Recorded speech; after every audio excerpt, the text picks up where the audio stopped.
Hey everyone, it's Matt from Train Sim Society and welcome back to the channel, or welcome if you're new. The TSW6 roadmap has officially dropped and it is so massive that Dovetail has actually split it into two separate parts. So we're going to be covering part 1, which is out today, and tomorrow will be all about part 2. Now there are a lot of familiar details in this roadmap, things that we have already covered and talked about, specifically in my Everything We Know About TSW6 so far video, but there are also new tidbits with new specifics, live stream dates, developer diaries, and little improvements that are tucked into the article that we didn't get the spotlight in that video. So we're going to be diving into all of that here. So let's start with the big picture. Today's roadmap covers all the content and features launching with TSW6 on September 30th, and tomorrow's roadmap will focus more on the partner releases, the take a ticket stuff that we saw in Dovetail Direct. So that's going to be another huge follow-up, but today we're looking strictly at the core of a TSW6 and what we can expect sooner rather than later. So we kick things off in the UK. The Riviera line is bringing us across the South Devon main line between Exeter and Plymouth, plus the branch to Paignton. This route is famous for the Dawlish seawall and those bright red cliffs. Honestly, a highlight for me during the Dovetail Direct stream. The roadmap also confirmed something important here. The GWR license is officially back. So that means we'll be seeing the new dual powered BR Class 802 and the Class 150 in proper GWR liveries. And this is a huge deal because it's been a while since we've had official GWR representation in the game. Now, in terms of gameplay, this route is going to challenge you. There are steep gradients, sharp banks, and constant winding track. It is scenic, yes, but you will also be putting in some work. And historically, this line goes all the way back to the 1840s, originally built by Isambard Kingdom Brunel as an atmospheric railway before being converted to standard traction. So this one is packed with history. Now, alongside the Riviera line, the deluxe edition is going to add the BR Class 220 Voyager. This is one that players have been asking for forever, and it is finally here. The Voyager's been a staple across England and Scotland for over 20 years, running long-distance cross-country services, which is a new license that we now have in TSW. So in TSW6, you'll be able to drive it along the Riviera line, but also take it into free roam across a whole bunch of other UK routes. The roadmap specifically mentioned free roam support, which really opens up the options. So if you've been waiting for a modern express unit that feels at home across the UK network, this is definitely that unit.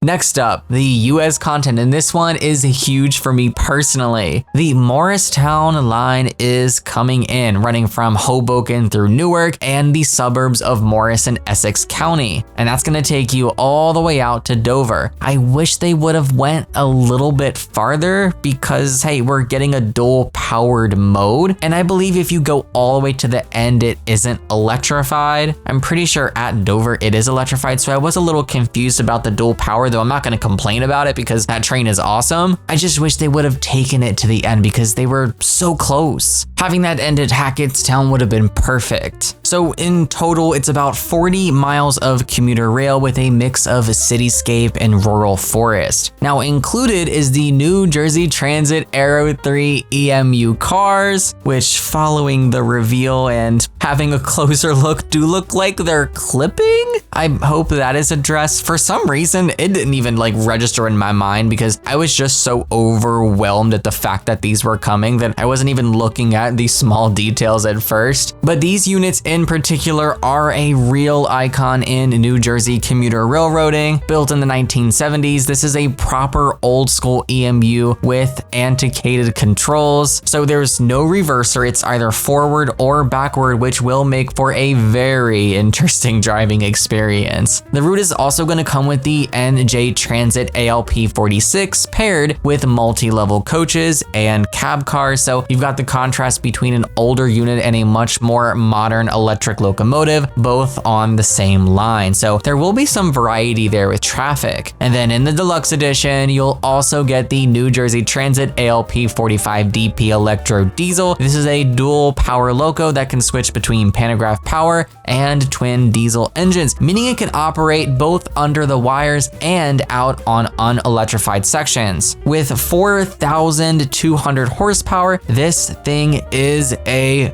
beast, and it's only a single cab design because of how much space the engines take up inside. Now up next, we head into Germany. This is the roadmap highlighting Leipzig to Dresden. This is going to extend the original Dresden-Riesa route all the way down to Leipzig, covering a massive 160 kilometers with more than 40 stations. It also includes the Coswig branch and the giant Friedrichstadt freight yard. So this route is going to feel like a complete overhaul of the Dresden area we have had since the TSW2 days. Now the included stock is the DBBR411 ICET, the DBBR442 Talent 2, plus the DBBR146 with Dastos, and the DBBR185 for freight. I've already covered these. I hate doing it again. I'm sorry. I'm just trying to get through this article. It seems as though most details are the same. But importantly, if you buy the Leipzig to Dresden in TSW6, you will also get entitlement to the original Naviker Dresden add-on. So that's going to add even more stock and services into the mix.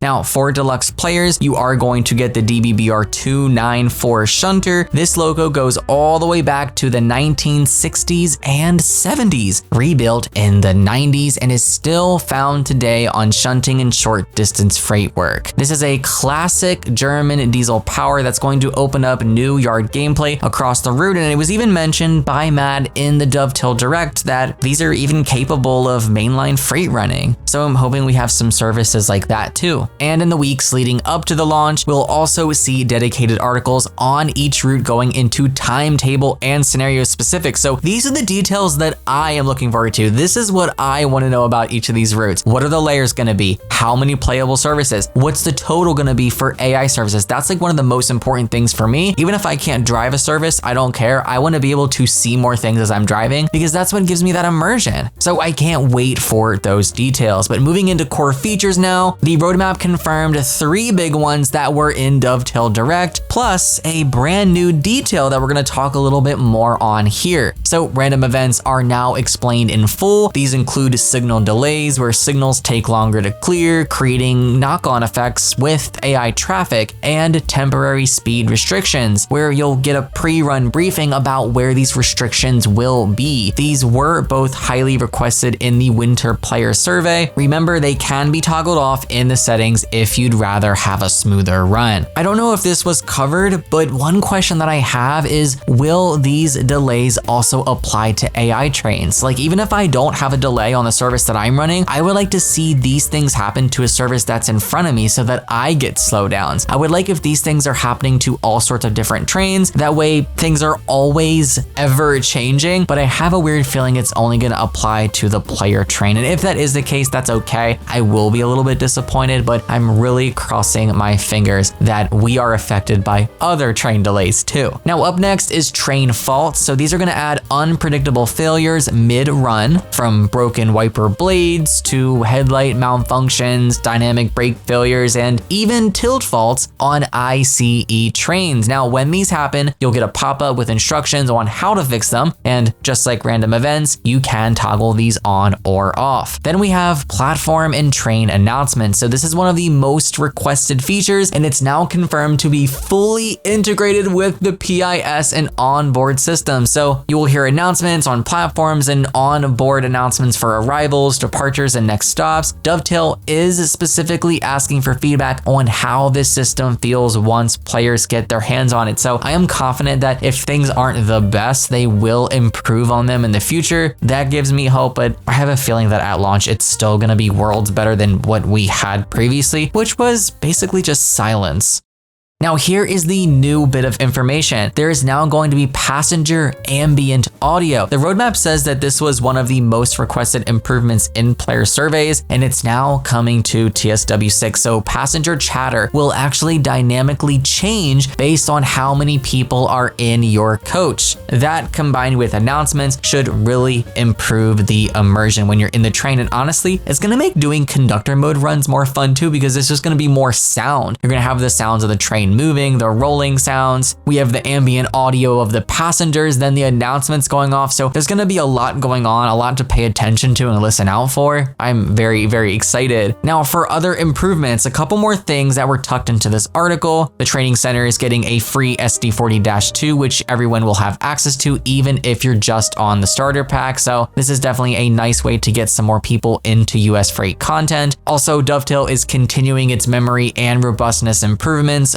focusing on blurry textures, visual fidelity, and stability. They've also added new settings for players to better manage memory, which should especially help console players. Now up next is the free starter pack. I've already gone into full detail about this in the last video, but for the sake of the roadmap, I'm gonna cover it again. If you don't want to hear it, just skip to the next section. But the free starter pack is back. It launches with TSW6 on September 30th and will be available for 6 weeks until November 11th. Once you claim it, it's yours forever. So that's all you gotta do is claim it. The pack is gonna include the training center with the class 66, the 8F, class 323, the BR146 with Dostos, and now the SD40-2. It also gives you access to all the new core routes, random events, train faults, announcements, and passenger audio. Now for existing players, there are extra benefits, so you'll get remastered versions of older routes like West Somerset Railway and Cathcart Circle, plus any patches you may have missed if you weren't on the latest version of TSW. Now bundles and pricing, I've already gone over this in my last video, but it's in the roadmap, so I'm gonna briefly cover it again. The standard edition, £44.99 or 50 euros or dollars. The deluxe is £64.99 or 80 euros or $80. And the special edition is £105 or 120 euros or US dollars. And all three will come with a 10% pre-order discount. And on Steam, there's a loyalty discount if you own previous TSW titles. So this roadmap also brought us some community news. Dovetail has launched a brand new Discord, which I have a video on. They're already at over 3,500 members, which is crazy. Now, if you join within the first week, you do get a special member tag. And there's also a special Railway 200 live stream weekend coming up during the TSW6 early access window from September 25th through the 30th. And this is gonna feature special events, challenges, giveaways, and content celebrating the 200th anniversary of Railways. Now, for mastery rewards, there are new posters and badges that are gonna be added, including both English and German posters and new decals in livery designer. And remember, this is only part one of the roadmap article, honestly covering things we've already talked about. But in tomorrow's roadmap, they will cover all the partner add-ons announced in Take a Ticket. And there are so many. We have Crew to Preston, NEC New York to Stamford, Birmingham to Crew, for example, the Tadami line, and many, many more. There will also be a live stream tomorrow with Matt and Alex answering questions and going through the roadmap in full, so keep an eye out for that. I'm definitely going to be covering the Q&A portion of that because they probably will be answering a lot of questions. But that is everything in one go, at least for part one of the roadmap. A lot of reiterating here. I apologize, but I just wanted to get this fully covered for you guys. But I'm curious on what you guys think. What new details stood out the most to you? Are you excited for the new passenger ambient audio? And if you have any other comments or concerns regarding TSW6, definitely share those below as well. That's gonna be it from me for this video. Thank you guys